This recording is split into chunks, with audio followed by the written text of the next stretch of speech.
Então, boa tarde a todos. Vamos dar continuidade ao curso, né? Então, eu vou lembrar aqui um pouco o que o professor Yunis fez na primeira semana. Basicamente, o que nós fizemos foi revisar um pouco a noção de números complexos, né? Que no mundo ideal vocês já deveriam ter visto coisas parecidas com aquilo no ensino médio, mas a gente sabe que nem sempre é assim. Então, basicamente, o que nós fizemos uma revisão de números complexos, que é a base, digamos, é o objeto que a gente está lidando a todo momento no curso, né? Só que nós estamos interessados mesmo em fazer em cálculo complexo. Então, um cálculo envolvendo uma variável complexa. Então, para agora falar um pouco na noção de cálculo complexo, a gente precisa da noção de distância. Melhor, a gente quer falar em noção de limite, derivada e também integral em uma variável complexa. Para falar da noção de limite, a gente precisa falar da noção de definir, formalizar o conceito de distância, por exemplo, né? Então, para nós conseguirmos dar continuidade, né, a gente vai introduzir os conceitos topológicos para poder formalizar essa noção de limite, dizer o que é um ponto estar perto do outro, né? Então, vai ser uma revisão breve sobre conceitos topológicos que vocês já viram, vocês mesmos informaram agora em análise 1. Eu perguntei que também vocês poderiam ter visto, dependendo da abordagem do professor, em cálculos em mais de uma variável, né? Em cálculo 2. Tá? Também quem for fazer topologia também vai ver, possivelmente, espaços métricos. Mas então vamos introduzir aqui. Então, antes de começar a falar a noção de limite, eu vou revisar um pouquinho aqui que o professor Yunis fez. Vamos lembrar que ele introduziu o plano complexo, né? E nós vimos que tem uma identificação entre o plano complexo e o conjunto R2, o plano cartesiano real. Então, com essa identificação aí usual que nós fazemos, nós associamos o par ordenado xy de números reais ao número complexo x mais iy, tá certo? Então, por exemplo, se eu tiver um ponto P de coordenadas AB, que é esse ponto aqui, né, no plano cartesiano, abscissa A e ordenada B, esse ponto vai ser associado ao número complexo Z igual a mais BI, tá certo? Se eu tiver um ponto Q de coordenadas CD, C e D, esse par ordenado números reais vai ser associado ao número complexo W igual a C mais DI. Para essa figura aí que eu fiz, eu acabei supondo que está coerente que os números A, B e C, D sejam todos positivos, né? Mas, em princípio, eles podem estar nos outros quadrantes aí do plano cartesiano. Então, agora eu vou olhar para essa distância aqui, ó, D, entre o ponto P e o ponto Q. O que a gente sabe? A gente sabe que essa distância, a gente viu o professor Yunis, né? Essa distância é exatamente o quê? É exatamente o módulo do número complexo Z menos W. Tá certo? Só que também, como é que a gente calcula essa distância, né? Então, ó, se eu fizer aqui o Z menos W, quem é o Z menos W? Eu vou fazer em outro lugar aqui. Z menos W é igual a menos C. Eu sou bem ruim com essa noção de espaço aqui, eu vou fazer em outro lugar. Z menos W é igual a menos C, mais o quê? B menos D, I. Certo? Unidade imaginária. Então, quem é o módulo de Z menos W? Vai ser quem? Raiz quadrada de A menos C ao quadrado mais B menos D ao quadrado. Então, eu pego a parte real de Z menos W, que é A menos C, eleva ao quadrado, mais a parte imaginária de Z menos W, melhor, que é B menos D, eleva ao quadrado, somo, tira a raiz quadrada, eu tenho o módulo de Z menos W. Só que se a gente reparar bem, isso é também o quê? Isso é exatamente a norma em R2. A norma em R2 eu vou denotar por duas barrinhas em pé, só para diferenciar nesse primeiro momento da norma de números complexos, mas a gente não vai utilizar muito essa norma não ao longo do curso, tá? É só para fazer esse paralelo nesse primeiro momento. Também é exatamente quem? A norma do vetor P. Eu vou associar o ponto P ao vetor de origem zero e coordenada e destino P. Então, vai ser exatamente o vetor, a norma do vetor P menos Q. Tá certo? Então, o vetor P menos Q, ele tem coordenadas o quê? A gente sabe lá da geometria analítica, né? Ele tem coordenadas exatamente A menos C, B menos D. Então, a norma do vetor menos Q é exatamente o quê? Pegar o quadrado da abscissa de P menos Q, somar com o quadrado da ordenada e tirar a raiz quadrada. Então, o que a gente está observando com isso?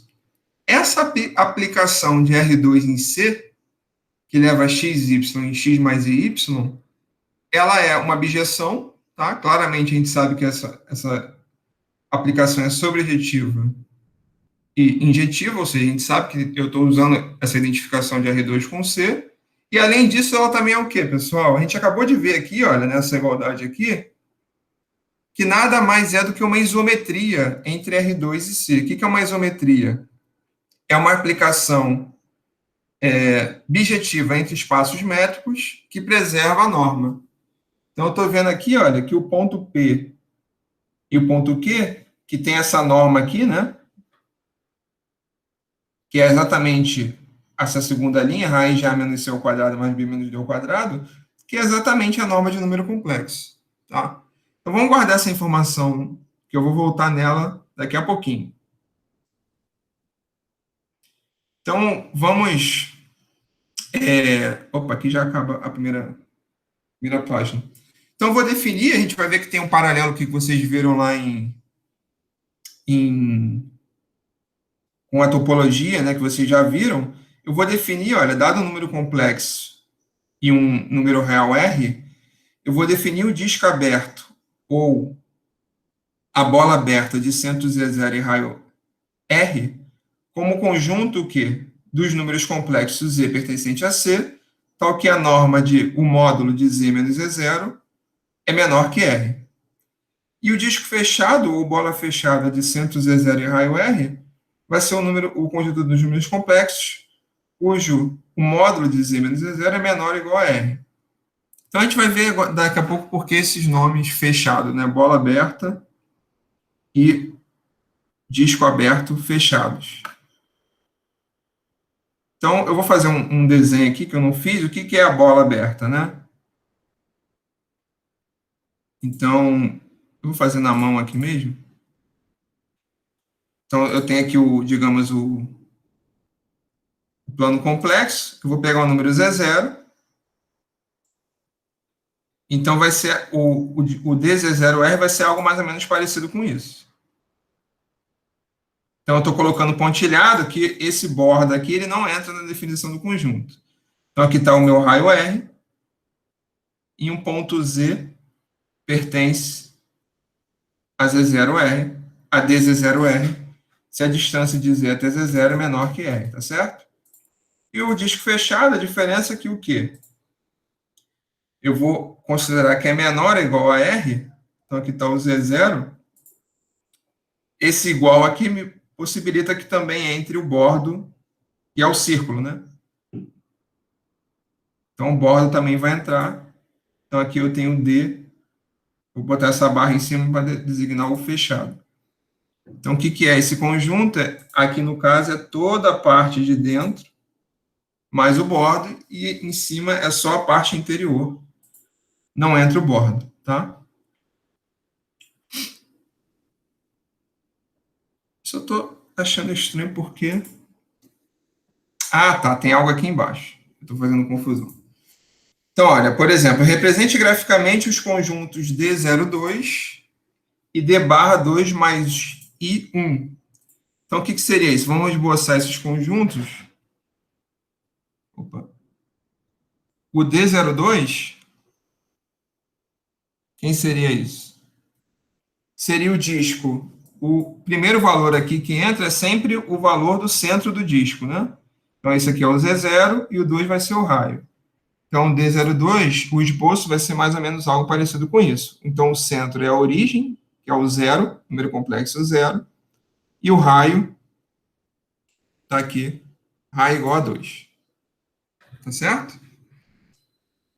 E o D, agora o disco fechado 2 mais I1, como é que vai ser o esboço dele? Então, esse aqui é o D02, e esse aqui é o D. O centro do outro é o 2 mais I, né? Então, eu tenho a abscissa 2, coordenada aí. Então, está aqui o centro, 2 mais I. E agora o raio do outro disco é 1. Então, o que acontece? Essa distância aqui é exatamente 1, a ordenada, que é o módulo de I, né? Então, esse disco ele vai tangenciar o eixo das abscissas, o eixo dos números reais. E agora o bordo entra. Por quê? Porque eu estou considerando o disco fechado de 2 mais I1. Tá certo? Alguma dúvida até aí, pessoal? Olha, se vocês tiverem dúvida, podem interromper a qualquer momento também, tá? Então, aqui eu já fiz uma figura um pouquinho melhor. Eu vou apagar essa aqui e vou preencher com a figura que eu tinha feito de antemão, tá certo?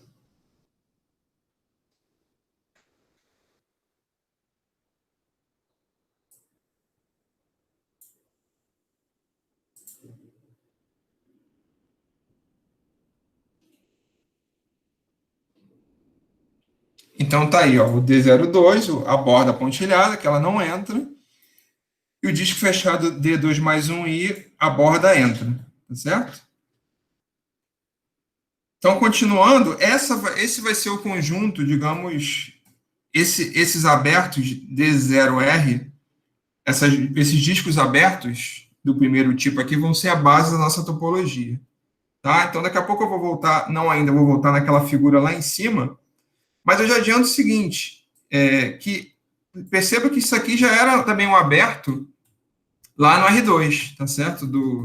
Da nossa topologia em R2. E pela aquela identificação que eu fiz no início da aula, a gente vai ver que basicamente não tem muita diferença entre os abertos que a gente conhecia e os abertos agora, né? Então, o que eu vou ter? Eu vou ter que um subconjunto C de... Melhor, eu vou considerar S um subconjunto dos números complexos e um ponto Z0 em S. Então, eu vou dizer que Z0 é um ponto interior a S se existir um real R maior que zero, tal que eu tenho uma bola, um disco Z0R contido em S. Então, eu vou denotar por interior de S o conjunto de todos os pontos interiores de S. Então, o que eu tenho, pessoal? No fundo, dizer que um ponto é interior é dizer que os pontos suficientemente próximos a ele também estão em S. Então, a imagem que a gente tem de ponto interior é essa. Eu tenho um ponto no conjunto S e os pontos suficientemente próximos também estão em S. Então, vamos calcular aqui juntos o interior do disco Z0R. Tá? Então, aqui, olha, eu tenho o disco Z0R, raio R. Não desenhei o raio, mas o raio desse disco é R. Vamos ver que o interior desse disco é ele mesmo. Então, o que eu tenho que mostrar? Vamos olhar a definição de ponto interior. Um ponto Z0 está no interior, se existe um real R maior que zero, tá ok, eu tenho um disco contido nesse conjunto. Vamos pegar um ponto Z. Vamos pegar um ponto Z contido nesse conjunto, tá? Então, o que eu tenho que exibir? Eu tenho que exibir um valor de raio R maior que zero, tal que o disco centrado nele de raio R está contido no conjunto. Então, eu já vou dizer o que funciona. Então, deixa eu fazer um segmento aqui, que vai funcionar o seguinte, eu vou considerar o segmento, o raio que passa por Z0, quer dizer, que passa por Z. Vamos considerar esse raio. Vamos chamar de S esse valor aqui, ó. Então, lembra que esse valor aqui é exatamente o raio do seu disco aberto. Então, vou considerar ZS igual a R menos Z menos E0. Tá certo? Eu tenho que Z menos E0 é exatamente esse segmento aqui que eu vou marcar em verde, a distância de Z até Z0, e vou considerar S, R menos Z menos E0, ou seja, vai ser a distância, o quê? De Z até aqui, o bordo do seu disco. Então, o que vai funcionar é o seguinte, olha, eu vou considerar, vamos mostrar que esse disco aqui, ó, que essa bola aberta de raio S, de raio S, centrada em Z, está contida na bola aberta. E aí eu já adianto para vocês, principalmente quem vai fazer matemática, se não percebeu isso, a maioria das vezes que a gente faz matemática é perceber desconfiar de algo, né? E provar. Então aqui eu estou desconfiando, se eu considerar como esse raio aqui S centrado em Z, aparentemente para mim, quando eu considerar essa bola aberta aqui, ó, centrada em Z com esse raio, vai estar contida na circunferência. Como é que eu formalizo isso? Então, vamos pegar Z pertencente. Vamos pegar Z pertencente à bola, ao disco, de centros Z e raio S.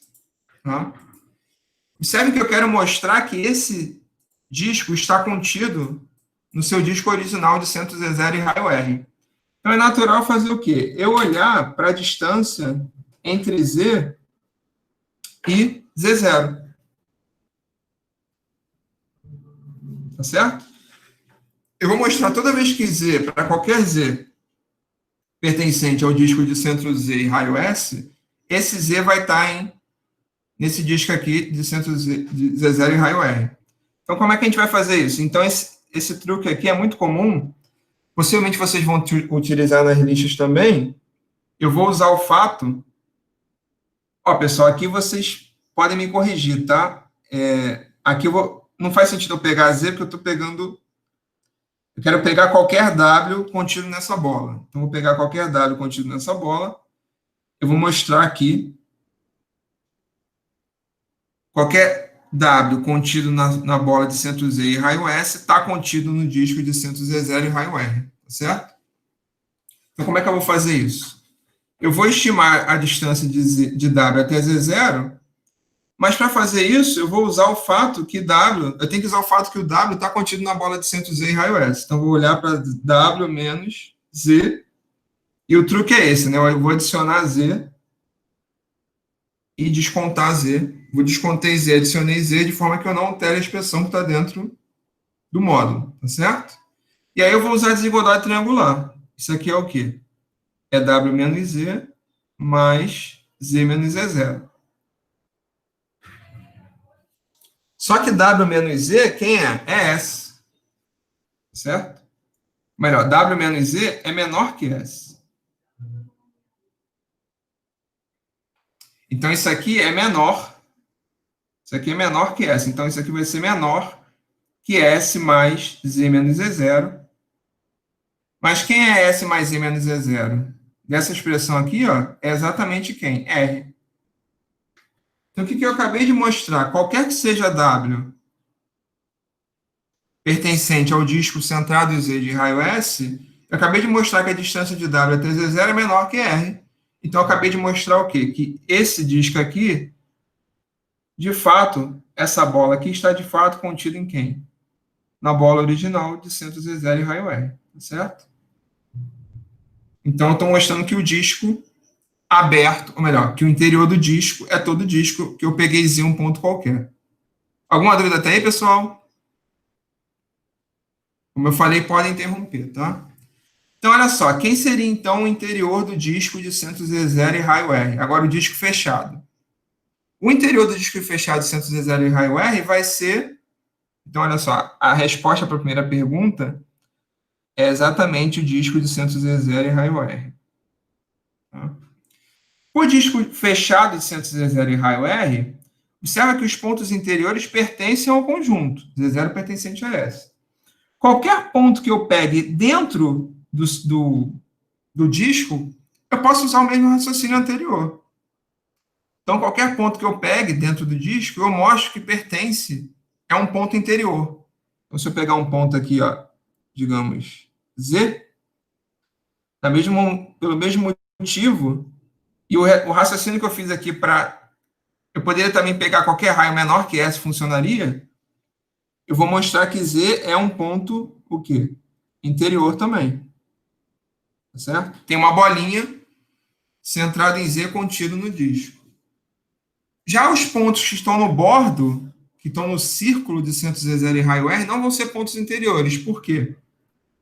Então, se a gente observar bem, se eu pegar um ponto aqui, digamos, Z1, qualquer que seja a bola que eu pegue centrada em Z1, o que vai acontecer?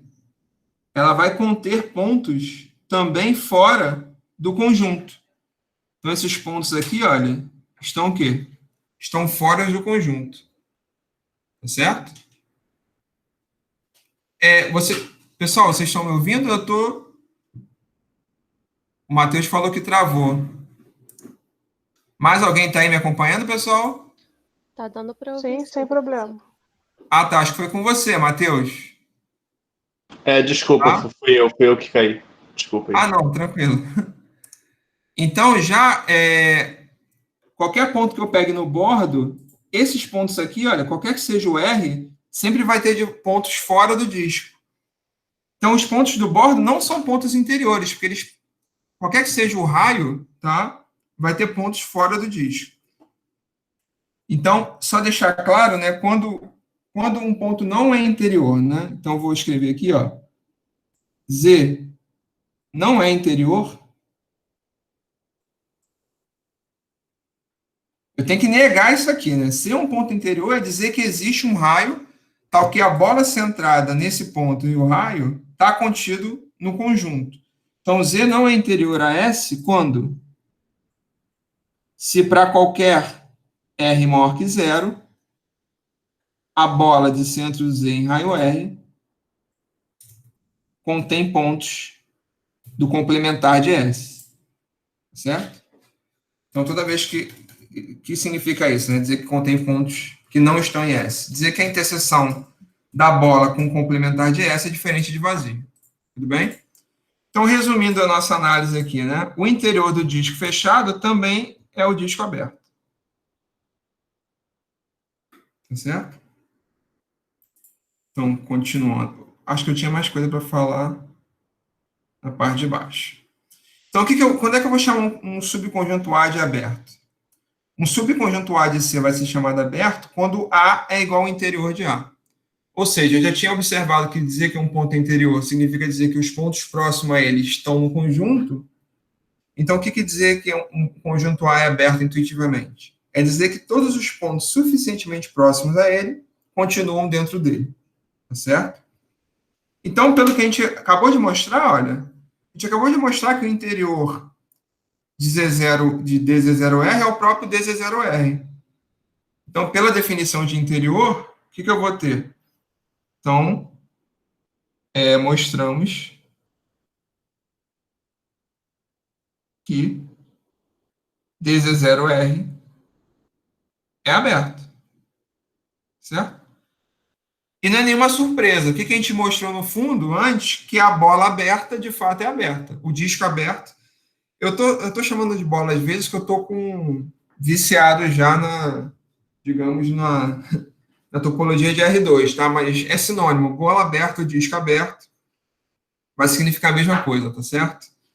Então, quer dizer, não é surpresa nenhuma que o disco aberto é aberto. É isso que a gente acabou de mostrar. Tá? Então, por exemplo, de conjunto aberto. Vazio é aberto. E por que vazio é aberto? Vamos pensar um pouquinho. Como é que eu mostro que um ponto não é interior? Se para qualquer R maior que zero, eu tenho que a bola centrada em R, centrada em Z de raio R, vai ter pontos de fora de S. Tá? Então, nós temos pela definição que vazio é aberto, ou seja, interior de vazio é vazio. Por quê? Se você admitir que vazio não é aberto, você tem que ser possível exibir um ponto de vazio tal que para a bola de qualquer raio centrado nesse ponto contém pontos fora de vazio. Só que é impossível a gente exibir pontos no conjunto vazio. Então, a gente tem que admitir que o vazio é um conjunto aberto, tá? É questão de lógica mesmo e pela definição de conjunto aberto. O disco de raios de centro Z0 e raio R é aberto, tá certo? E o disco furado de centro Z0 e raio R, esse furado ou deletado, a gente vai representar por esse asterisco aqui. Quem é esse disco? Esse disco, acho que eu fiz o desenho dele mais abaixo, se eu não estou enganado. Não. Isso, fiz. Então, não vou fazer aqui, não. O disco deletado também é aberto, que é esse conjunto aqui, ó. Tá certo? Eu peguei, basicamente pegar o disco de centro Z0 e raio R, o disco aberto, e tirar a origem. Eu também tiro o Z0.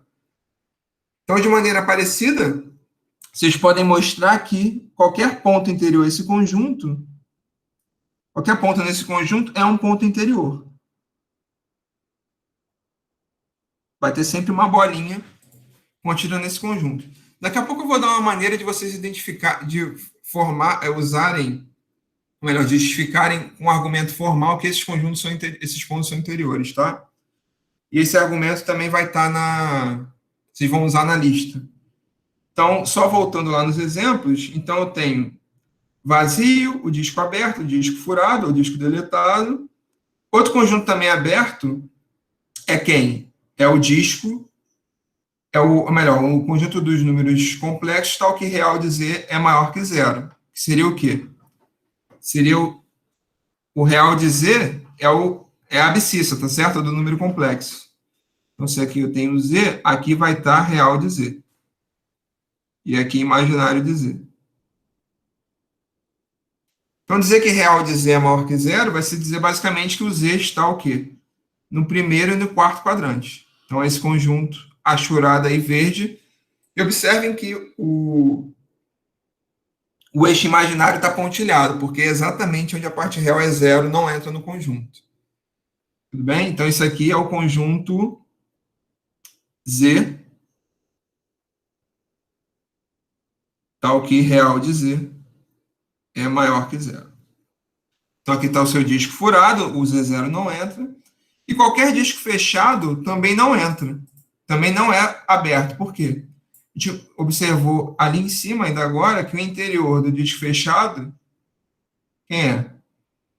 É o disco aberto. Que é diferente do disco fechado. Então, se ele fosse um conjunto aberto, o interior dele deveria ser igual a ele mesmo, mas não é. O interior é um subconjunto próprio, tá certo? Então, qualquer disco fechado não é um conjunto aberto. Então, aqui eu queria escrever o seguinte, a imagem típica... Como é que é a imagem típica de um conjunto aberto? Nós fazemos, né? É algo parecido com isso aqui, ó. Observe que isso aqui é pontilhado, que isso aqui não está entrando no conjunto, tá? Essa é a imagem típica de um conjunto aberto. Pode ser que tenha buracos também, tá? Então, pode ser que tenha um buraco também. Ou eu tiro algum ponto. Então, a região interior aí, ó. Isso vai ser o quê? A imagem que nós temos de um conjunto aberto. E pode ser também união de coisas desse tipo, né? Peguei aqui uma outra região. Peguei aqui uma bola. Então, a união dessas coisas aí são conjuntos abertos. E aí eu vou voltar lá na observação que eu comecei a aula. Através da identificação entre C e R2, nós vemos o quê? Que o disco Z0R, se eu for fazer a tradução, observa que se eu chamar o ponto Z, quando eu faço Z menos Z0 menor que R, se eu chamar z igual a x mais iy e z0, x0 mais iy0, z menos z0 é exatamente quem? Raiz de x menos x0 ao quadrado mais y menos y0 ao quadrado. Então, o disco de centro Z0 em raio R, ele se identifica com quem? Com a bola lá da topologia de R2, a bola de centro x0 e y0 em raio R, que é o conjunto dos pontos em R2, cuja distância de xy ao centro da bola é menor que R, tá? Então vai ser o quê? Raiz de x menos x0 ao quadrado mais y menos y0 ao quadrado é menor que R. Então, resumindo, pessoal, o que eu queria deixar claro? Que através dessa identificação que nós fizemos, um conjunto vai ser aberto, por exemplo, se somente se a identificação dele lá em R2 é aberta. Porque essa identificação é uma isometria, ela preserva a norma. Portanto, vai preservar a métrica, e como os abertos vêm da métrica, também vai preservar os conjuntos abertos, tá certo? Então, por exemplo, o DZ0R é aberto, porque uma maneira de ver isso é porque a bola de centrada em x0 e y0 em raio R é aberta. Então, esse conjunto DZ0R, através daquela identificação que leva xy, x mais y, está identificado com a bola centrada em x0 e y0 em raio R. Tudo bem? Então, eu vou agora observar um fato, né, que a união de uma coleção arbitrária de conjuntos abertos é um conjunto aberto. Essa coleção arbitrária aqui pode ser, por exemplo, uma coleção infinita, tá? E não enumerável, inclusive. Então, uma união de uma coleção arbitrária de conjuntos abertos é aberto, a interseção de uma coleção finita de conjuntos abertos é um conjunto aberto. Vou deixar isso aqui como exercício. Não é difícil. Possivelmente vocês já fizeram esse exercício em análise 1. A ideia para você fazer coleção finita é você fazer para dois conjuntos. Nós fazemos para dois conjuntos, e aí, para um argumento indutivo, você faz para um conjunto finito de conjuntos abertos. Tá? Da mesma forma, a união de uma coleção arbitrária de conjuntos abertos é um conjunto aberto. Você também, não é difícil você mostrar isso, não. Possivelmente, como eu falei, você já fez lá em topologia, tá certo? Então, basicamente, você pega um X nessa união arbitrária, ele vai ter que estar contido em um dos elementos da união. Como esse elemento da união é aberto, tem uma bolinha que está contida, centrada em X, que está contida nesse aberto, e, portanto, também vai estar na união arbitrária. Basicamente, eu já estou dando a solução do exercício aí, né? Tudo bem? Então, eu deixo também vocês, talvez até coloquem na lista, vocês pensarem em uma situação que a interseção arbitrária, observa, tem que tomar cuidado. A interseção arbitrária de abertos não é aberta em geral, tá? Você não pode garantir isso. Vocês pensarem numa situação que uma interseção arbitrária de abertos não é aberta. É interessante também pensar nisso. Então, vamos avançar agora um pouquinho. Agora eu vou falar, a gente quer chegar nos conjuntos fechados. Antes disso, eu vou dizer que um ponto Z é aderente ao conjunto X, se o quê? Se existir uma sequência de pontos xn em X, tal que o limite desse xn é igual a Z. Então, daqui a pouco a gente vai visualizar o que está ocorrendo aí, né? Mas dizer que um ponto aderente é dizer que eu consigo uma sequência de pontos de X, tal que o limite dessa sequência de pontos é o próprio Z. Nesse caso, eu vou dizer que Z é aderente a X. E eu vou chamar de feixe do conjunto X o conjunto formado por todos os pontos aderentes a X. Certo? Então, deixa eu ver se tem alguma observação a respeito disso.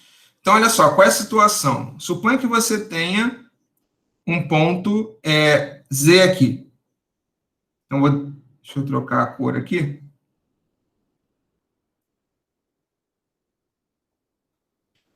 Então, aqui, olha, eu vou considerar uma sequência de pontos, que eu vou colocar em vermelho, de pontos tendendo para Z, tá? Observe que eu estou fazendo o esquema no R2, que tem identificação com plano complexo. Então, digamos, aqui eu tenho x1, aí depois eu vou me aproximando de Z, eu tenho x2, acho que eu tinha isso, x3, então eu posso cada vez me aproximando de Z, x4, e assim por diante. No limite, o limite dessa sequência de pontos xn vai ser exatamente Z. Tudo bem? Então, aqui antes, isso aqui é a imagem que a gente tem para um ponto aderente ao conjunto X. Todos esses xn's aqui pertencem a X. Então, todo ponto de X, trivialmente, ele é aderente a X. Por quê? Porque todo ponto de X se escreve como limite de xn, onde todos esses xn são iguais a X, pertencente a X. Então, por definição, né, imediatamente a gente tem que todo ponto de X é aderente a X. Tá? Mas é claro que existem pontos aderentes a X que não estão em X. A gente vai ver daqui a pouco. Então, eu já tenho que X sempre está contido no fecho. E se todo ponto é aderente, todo ponto de X é aderente a X, está no conjunto, está no fecho, que é o conjunto de pontos aderentes. Então, segue imediatamente da definição que Z é aderente a X se somente se o quê? Para todo R maior que zero, uma bola centrada, um disco centrado em Z de raio R, interseção com X é não vazio. Que é exatamente essa situação que eu coloquei aqui para vocês. Suponha que você saiba que Z é aderente a X. Então, o que significa isso? Que tem uma sequência de pontos X1, X2, X3, X4 indo para Z. Então, consequentemente, toda bola aberta que você coloque aqui, ó, então, imagina você pegou essa bola, essa primeira bola aberta aqui, de raio maior. Você tem lá o X2 dentro dela. Já que você tem uma sequência de pontos indo para Z, tem que ter pontos cada vez mais próximos de Z. Então, se você diminuir o raio, você vai ter um ponto X3 lá dentro dessa bola de raio menor. Então, diminui mais ainda. Vou ter um ponto X4 e assim por diante. Então, uma maneira prática de a gente visualizar pontos aderentes é essa. É toda a sequência, todo o disco centrado em Z de qualquer raio contém pontos que estão em X. Então, nesse caso, Z é aderente a X. Tá certo? E eu vou dizer que um conjunto é fechado quando F é igual ao seu fecho. Então, o que significa dizer que eu tenho um conjunto fechado? É quando todos os pontos de F são aderentes, tá certo? Já passaram... Calma aí, começou... 40 minutos, né, pessoal? Deixa eu só terminar aqui, eu dou um intervalinho, tá? Então, o que vai ser um conjunto fechado? Vai ser quando eu tenho o fecho do conjunto coincide com o conjunto. Então, vamos ver exemplo de conjunto fechado. Segue da definição que qualquer complexo é um conjunto fechado. Por quê? Porque qualquer complexo, obviamente, olha, se você pegar X, qualquer Z em C, então, Z é, por exemplo, o limite, quando n tende a infinito, de Zn igual a Z. Então, obviamente, o Z pertence ao fecho de C. Então, daí eu concluo o quê? Que o fecho de C coincide com C, tá? Obviamente que eu estou pegando todo o espaço, qualquer ponto em todo o espaço vai ser limite de sequência de pontos que estão em todo o espaço, vai ser... Portanto, eu mostro que C é fechado. Já qualquer disco de centro Z0 e raio R, disco fechado, é fechado. Tá? Então, não é surpresa nenhuma a gente ter dado aquele nome lá atrás. Chamar o D com fecho de... Esse aqui é o D Z0R. É o disco fechado. Então, por isso tem o nome disco fechado, porque é um conjunto fechado pela definição de fechado. Então, por quê? Aqui, por enquanto, a gente não vai dar um argumento formal, mas imagina, olha, qualquer ponto que você pegue no disco, o que está acontecendo é o seguinte, a gente já observou que qualquer ponto do disco fechado é limite de sequência de pontos do disco fechado, porque a gente já observou que S está sempre contido em S, né? No fecho de S. Mas pega um ponto aqui, olha, por exemplo, fora do disco fechado. Vamos chamar de Z. Não é possível agora mais eu pegar uma sequência de pontos que está no disco fechado tendendo para Z. Se eu continuar com a sequência, olha, por exemplo, começo com essa sequência aqui, ó. Peguei esse ponto, esse. Não tem como eu chegar lá no Z. Consegue perceber, ó? No máximo que eu consigo é chegar até o bordo do disco, mas está uma distância diferente de zero de Z. Eu não consigo fazer tender a Z.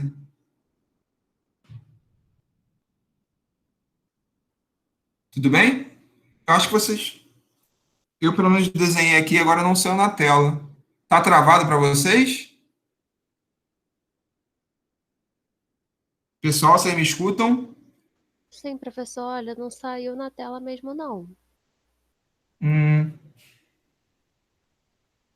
Não saiu na tela? Não está saindo?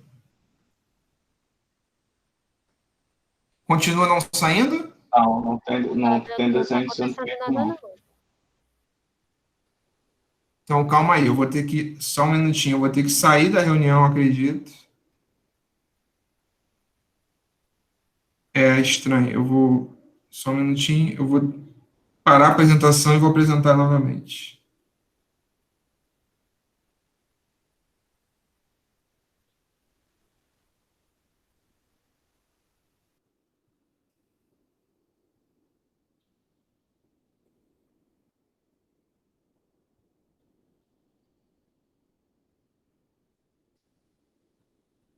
E agora, nada? Ainda não apareceu a apresentação. Calma aí, que eu vou sair do meu tablet. Eu não vou parar a gravação, porque eu pretendo não parar muito.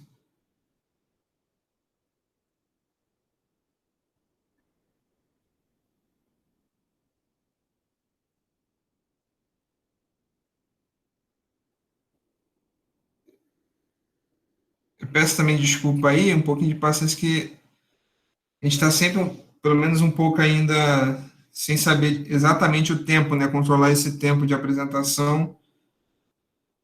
Antes, previamente, a gente acha que vai ser um pouco mais rápido do que, de fato, na prática.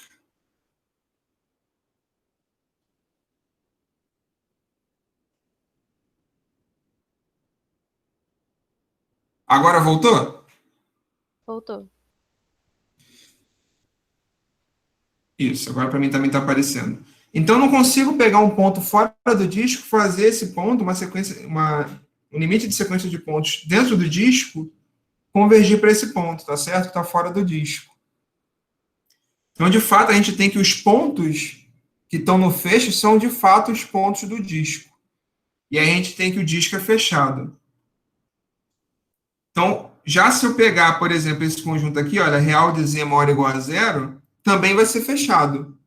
Porque se eu pegar um ponto fora desse conjunto, então, esse aqui é exatamente, o disco é exatamente igual ao,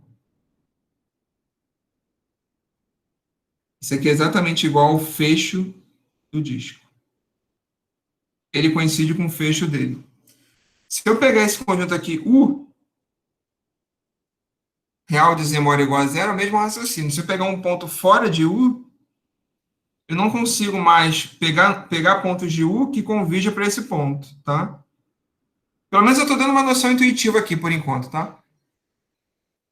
Para a gente ver o que está acontecendo aqui. Não é possível, se eu pegar um ponto fora de U, eu não consigo fazer um limite de sequência de pontos convergir para esse ponto. Eu vou ter que, de fato, o U coincide com o fecho. E o que a gente tem já para o disco aberto? Para o disco aberto, se eu pegar agora pontos que estão aqui no bordo, observa que esses pontos não pertencem ao disco aberto, eu já consigo fazer uma sequência de pontos. Novamente parou, né? Então, pessoal, olha só, são 2h20, eu vou fazer o seguinte, eu vou dar um intervalinho, para ver se eu consigo ajeitar isso também. 2h30 a gente volta, tá? Beleza. Vou parar a apresentação aqui. Então, daqui a 10 minutinhos nós voltamos, retornamos.